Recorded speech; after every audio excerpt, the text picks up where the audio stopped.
சிவனே விருபபட்சன் என்றும் திரிலோசன் என்றும் சொல்கின்றார்கள்.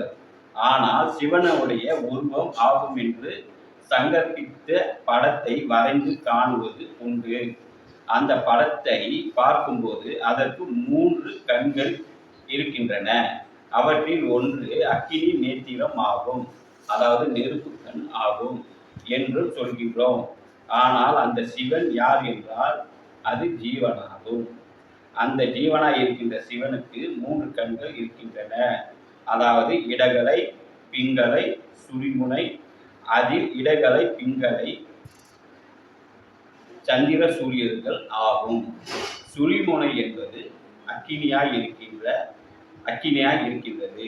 இதனால் தான் சிவனுக்கு 3 கண்கள் உண்டென்றும் அவற்றில் ஒன்று அக்கினி நேந்திரம் என்றும் அது புருவ மத்தியத்தில் ஆகும் என்றும் சொல்ல காரணம்.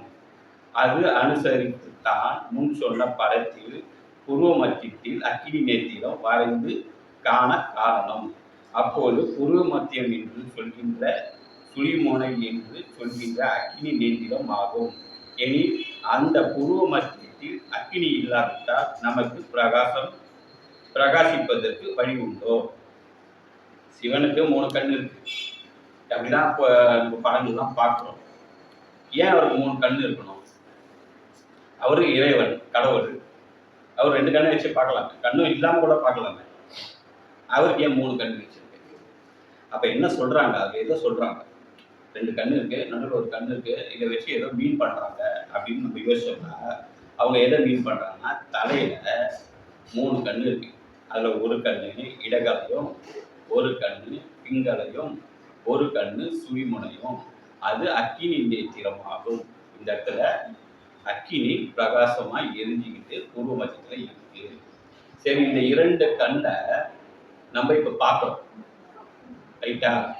இந்த கண்ணு நம்ம பார்க்கல, அதனால பார்க்காத கண்ணு எதுவுமே தெரியாது.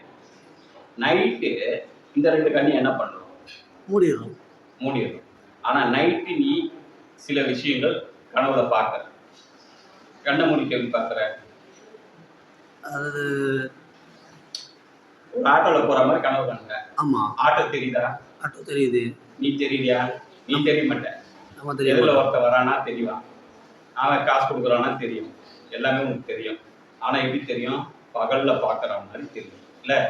கண்ணை மூடிட்டோம், ஆனா அவ்வளோ பெரிய சங்கதி நடக்குது, அது நமக்கு பளிச்சுன்னு தெரியும். அது காரணம் என்ன?